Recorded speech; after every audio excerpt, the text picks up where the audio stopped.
2 words, Revo Fitness. Here's a few more.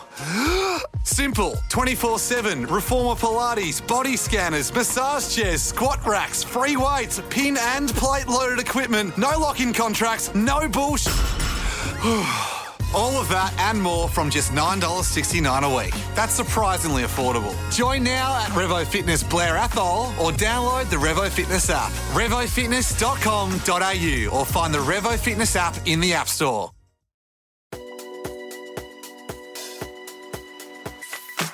Welcome back to a bonus episode of Big Business. Just in case you didn't know, I come out with 2 episodes every single week, and this one is a bonus one. There's also a main. Now, this is off the back of this week's main, so if you haven't listened to it already, it was an episode all about my business and work trip to China. Which, by the way, when I was telling my nan that I was heading to China, it was just so funny. Again, I always find it really funny explaining things to nan when she's just she's older. She doesn't quite understand this world that we're living in. I was like, Nan, I'm going to China for a work trip to look at fabrics. And she's like, what? She just couldn't understand what it was. She's like, hope you have a nice time and achieve the things you want to achieve, she said. So cute. Anyway, if you want to go listen to that ep, make sure you do. I absolutely loved it and got a lot out of it. And I also gave some tips regarding if you're wanting to go to China yourself. Now, while I was there, another thing that I did on 2 other days was go and visit 3 new factories. And that's another thing that you can do when you are manufacturing is you can go and you can go to factories. You obviously have to have a business to do that. You can't just go visit factories as if though it's like a tourist attraction. But we lined up to go and visit a shoe factory / manufacturer. We visited 2 of those, as well as a lingerie manufacturer, because they are 2 things I would love to explore one day. And that was super cool to see. Again, these places were absolutely massive, and we got to meet with the owners of the 2 shoe factories and the 1 lingerie factory. You meet the owners, you walk through their office, and then you walk through their entire production line. It was lunchtime when we went to the shoe factory, but we walked through and saw the entire production line of how shoes are made from start to finish and the processes that they go through, all the machinery. And then at the very end, we ended up in their sample room, which I did put on my story. I was allowed to take a photo of that. I was just mindful of taking photos of everything and not being sure if I was allowed to. So that was super cool. And I think we're going to try to sample some shoes, probably with 1 of the factories out of the 2. And then on another day, we went to a lingerie factory as well. And again, we took a tour through, saw the entire production line and production team. And then at the end, we got to look at a lot of different samples of what the factories have made. But they are 2 things that I would absolutely love to explore. But when you're stepping into a whole new category, like for example, if we were to make shoes or if we were to make lingerie, it's basically like you're starting a whole new business, even though it's within Fayt. But that was really cool to see, and cool to see where the shoes and clothes would be made if we were to work with those manufacturers. And all I can say is stay tuned for that. I'm going to sample some shoes. Could be an absolute fail or it could be amazing. And when I put it on my story that I was at a shoe factory, everyone's like, oh my God, yes, Fayt shoes. I'm like, fucking slow down, guys. This is just me going to look at and meet a factory. But I'm willing to give anything a go, so I'm absolutely going to explore those options. For those of you that are already in business and you already have manufacturers and you kind of know what you're doing, I would definitely suggest going over there at some stage. Again, it's something that I've wanted to do for a really long time. And if you are brand new, it would be good to go, but I would worry that it would be super overwhelming if you're completely new to business and manufacturing. If you're brand new, I would definitely suggest looking into Canton Fair, just because I think that would be a really good place to start. I wanted to make a whole lot of other content when I was there, but I didn't realize, I guess, how busy I would be the whole time. I was planning on doing reels and TikToks, going to supermarkets, going to shops, trying all different foods and stuff. But I was just busy the whole time. So I didn't end up doing any of that. But if I go again, which I absolutely want to, I want to make more content just about being in China in general, because I think it's super cool over there. But anyway, I actually have written down a note in my phone and I've titled it Shit I Learnt Being in China. Okay, these are in no particular order. They're all random and they're just things that I thought of while I was over there. The first note that I wrote down is I am a big back. Xander's face. Hello, producer X jumping in. Hey. What the hell do you mean? You know, like it's like a saying that people use now, big back. It means like you're a big person, like in size. Oh, I've never heard of that before. Well, now you have. Am I a big back? No, but I'm a small framed man. in China, you would be. I was. Yeah. Yeah, the first thing that I noticed, and like I was speaking with the person that I was there with, who is also a female, who is Chinese but lives in Australia. And I was asking her, what is the beauty standard for women in China? Because it just got me thinking. And you know, she said before we were going over there, everyone is going to stare at you because like you're a Westerner. Yeah. Just for everyone listening, I myself have been to China 5 times and been there for 6 months at a time in periods. So the staring is very real. And it's to the point sometimes where we would be in, because there are so many cities in China, and I mean like cities that you'd never heard of that are bigger than like Sydney. Like it's crazy. Yeah. And a lot of those cities don't get a lot of Westerners. So we would turn up and we would literally be treated like celebrities. They would be getting photos with us. They'd be saying to the girls with blonde hair, Brittney Spears, because that was their only like reference for like blonde hair. Yeah. So yes. The staring was real. Yes. So I got the warning about that before we went. But I was asking the lady that I was there with, you know, what are just because out of curiosity, like beauty standards in general are different everywhere in the world. So I was saying like, you know, what is the beauty standard here in China for women in comparison to the beauty standard in Australia? And she was saying like being really tiny over there is like the beauty standard, not just in like size, but also just like height. And like the more petite you are as a woman over there, the more beautiful you are considered to their beauty standards. Also, the more pale that you are over there, like you need to be as pale as physically possible to be in the beauty standard, which is just so interesting to reflect on because here everyone's all about you having a tan or a fake tan, you know, and in Australia it's like, oh, sorry, I'm so pale. But Just over there, the whole marketing would be the complete opposite. Yeah. And so the more pale you are, the more beautiful you're considered over there. Is that just for women? I'm not sure. I didn't ask about men. I was just asking about women. Fair enough. Yeah, so I'm Yeah, not stuff, entirely sure. man. I assume Yeah. so. Just pale skin is like admirable. Yeah.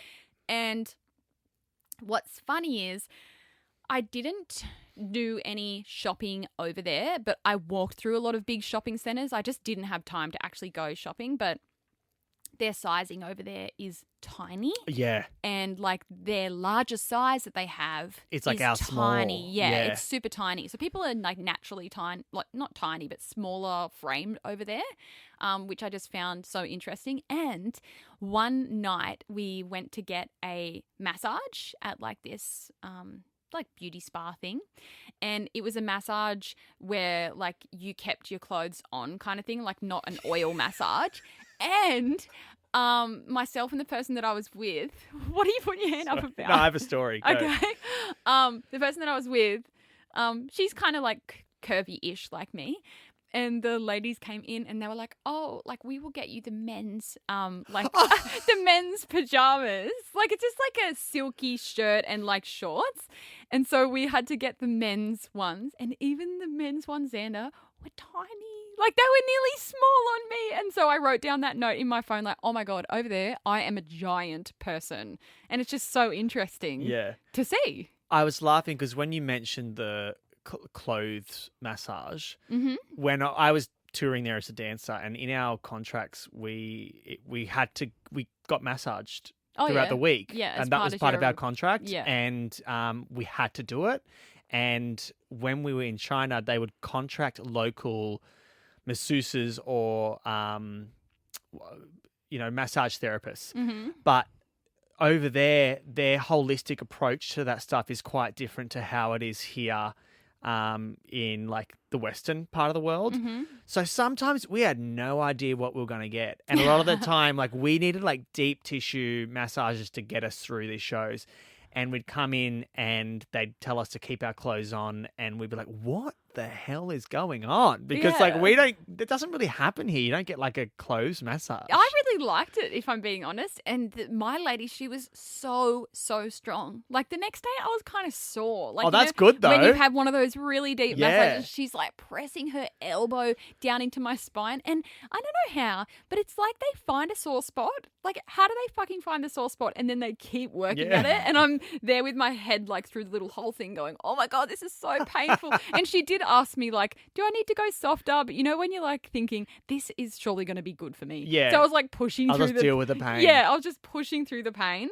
Chinese deep tissue massage, 10 out of 10, but I am such a giant person over there because the men's pajamas were small for me. Anyway, that was my first point. My second point was beauty standards are so different around the world, therefore we shouldn't give a shit about them. The beauty standards in every country are completely different, therefore they are all void. That's all I'm saying.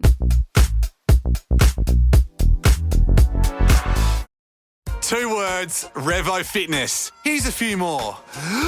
Simple, 24/7, reformer Pilates, body scanners, massage chairs, squat racks, free weights, pin and plate loaded equipment, no lock-in contracts, no bullshit. All of that and more from just $9.69 a week. That's surprisingly affordable. Join now at Revo Fitness Blair Athol or download the Revo Fitness app. RevoFitness.com.au or find the Revo Fitness app in the App Store. Another thing that I noticed over there is that cars and bikes have the right of way. Pedestrians move quick for them and you've got to be fast. So I feel like in Australia, like, yes, cars have the way, but like if a pedestrian is like for some reason crossing the road, the cars will all kind of stop and like let someone go past. Where over there, they're just like, move out the way. No, they will hit you. Yeah. No, like, it is really like, and there's another world on the road over there. Yeah. And like they've got pedestrian crossings and everything, but I don't know, just like the bikes, They like don't stop. they've got the right of way. Like someone Yeah. on a motorbike has the right of way. Yeah, they've got the right of way here too, but I feel like everyone's a lot more cautious of pedestrians. Also, like the road lines, they're more of a guideline. You just drive Yeah, however you're just you kind like. of driving on the road. Yeah. Which leads me on to my next point. I don't know if it's all the cars there. I think it might be. Again, I didn't ask or know for sure. But I'm pretty sure like all, if not most of the cars there are electric. And I noticed the difference that made in the noise in the city. Really, it wasn't like that when I was there. And I was there, the last time I was there was 2017. Yeah. So it was like we were like out at night, like going out for dinner and like there's cars everywhere, but Just it's not much quiet. traffic noise. Like it was peaceful. Yeah. And I even was putting it on my story, like me going around in the car and people were saying like, oh my God, it does sound quiet. And we're just so used to noise in our lives and cars going past and motors running and exhaust sound. But being somewhere that had predominantly electric cars, I don't know if all of them are, every single car we got into was electric, so I assume so. It was just so quiet. Even though like I'm sitting in traffic, like it was super quiet. And that's just something I never thought of. The next little thing that I noticed just by going to cafes and restaurants and stuff, places having ice is rare. Iced drinks aren't really a thing like they are at home. Over there, they have most drinks room temperature. So even if they're ordering a orange juice at breakfast or any kind of juice, they just have it room temperature or like fridge temperature. And it made me realize over here how much we love fucking ice in our drinks. And I would even be out at places and it was common for places to have like fresh juices on the menu. So we'd order like food like dumplings and noodles and everything, and then we'd order a juice, and then I would just say like, do you have like a cup of ice kind of thing? And a lot of places would just say, no, we don't have ice. You've got to be careful as well over there because the water quality in China, you can't drink the water in China. Oh, really? Yeah, from the tap. Oh. Did you do that? No, I was just brushing my teeth with it though. No, don't do that. Really? Yeah. Oh, I didn't think it was like that. No, so you can't drink the water over there. Oh. One time I did, and I was like, not well for the Oh. day, like dizzy, I was out of There it. you go. But you got to be careful when you ask for ice because a lot of the time, like you might have water and it's like, from the bottle, but they'll give you ice that's been made from the tap. There you go. I didn't know Yeah. that. I was out there brushing my teeth. Oh no! But anyway, places like iced drinks are not common the way that they are at home. It's just not as common as it is here. Another thing that I noticed, maybe because the sun isn't as harsh over there, as obviously we're in Australia, people wearing sunnies isn't really a thing over there. And again, these are just like little observations I made as we were walking around. I didn't see one person wearing sunglasses. And I had my sunnies on me, but then I didn't get them out because I was like, I don't want to be the only person wearing sunnies. And yeah, maybe it's just because the sun isn't as harsh there. And when I got home on the Saturday and I was driving from Sydney to Newcastle, I realised like how much brighter the sun was in my eyes here. Whether that's like a true observation or not, I don't know. But I was like, oh, like I can feel the difference here. But yeah, sunnies, again, might have been just where I was or like just what I noticed. Not really a thing over there. The next thing that I noticed is like how boring our food is. We were eating like Chinese traditional meals for most meals, and even going out for breakfast in China, like they have a full hot pot meal. Like they're having wontons and dumplings and all sorts of stuff, even for breakfast. It's like full of flavour and so delicious. And then I compare it to here in Australia. Like for breakfast, I have a fucking YoPro pouch and a can of V. Yeah, I'd Weet-Bix. Like we're so plain and boring. And I just loved like all the different foods and all the different flavours over there. And it just made me realise like in Australia, we're so like boring and our food is so bland. Did you have any street food? No. Oh, next time you go. We just went to like restaurants. Yeah, next time you go, try the street food because that's the best food I had over there. Like a lot of the time we would, out of a night time, not even go to a restaurant. We'd go get street food. Yeah. Yeah, there you go. Well, their food is absolutely, pardon me, delicious. As I'm sure you would know. Like I love getting Chinese food at home. So it's absolutely amazing over there. The last two things that kind of go hand in hand, like you said, I don't know if it was in this episode or earlier in the week, but there's so much shopping and huge shopping centres. I couldn't believe it. Like every couple of blocks was another huge shopping centre with massive like Louis Vuitton, Sephora, Prada, like all the designer stores were over there and like ginormous. And I don't know, I guess I wasn't going there to do any shopping or anything, but Yeah. the shopping centres were just out of this world. Like you'd usually only find like top brand Gucci, Prada, or all of those kind of places like in a city here in Australia. They're But everywhere over there. They are multiple in the same city, Yeah. and the stores are huge, like 4 or 5 times the size of ours here, Yep. and like the way that they're branded on the outside of the store. Even like the Lego store, like massive. It is incredible. Yeah. Massive. And I didn't get the chance to do any shopping or anything because we were busy the whole time, but it just blew my mind like how big shopping is over there. And then the last point, and again, there's like a lot of other things that I noticed, but these were things that I just noticed in the 4 days that I was there.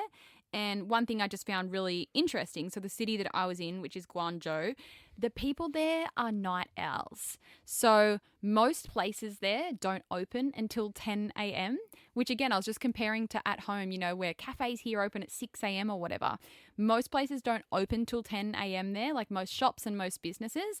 And they all shut at 10 o'clock at night at the earliest. So even all the massive shopping centres there, all the retail stores, all the coffee shops, all the cafes, they all stay open till 10.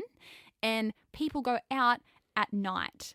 And like at 9 in the morning, I would look outside and there's like no one around. And at 9:30 at night, the streets are packed. And it just, you know, I was comparing it to back home when everyone's in bed at friggin' 8:30 at home. Meanwhile, 9:30 is like peak hour in the city. There's people everywhere. There's kids. There's families. Like it's like a social outing time to be out at 9 o'clock at night. And I just found that really interesting in comparison to being at home. But anyway, those were the few fun differences that I noticed while I was over there. I haven't really travelled much of the world in terms of countries that are different to Australia. I've only ever been to like really Western places like America and, so it was really cool to experience a different part of the world and just see how different life was over there. So I thought I would share some of those findings with you. And that's all for today's bonus episode of Big Business. I'll see you next week.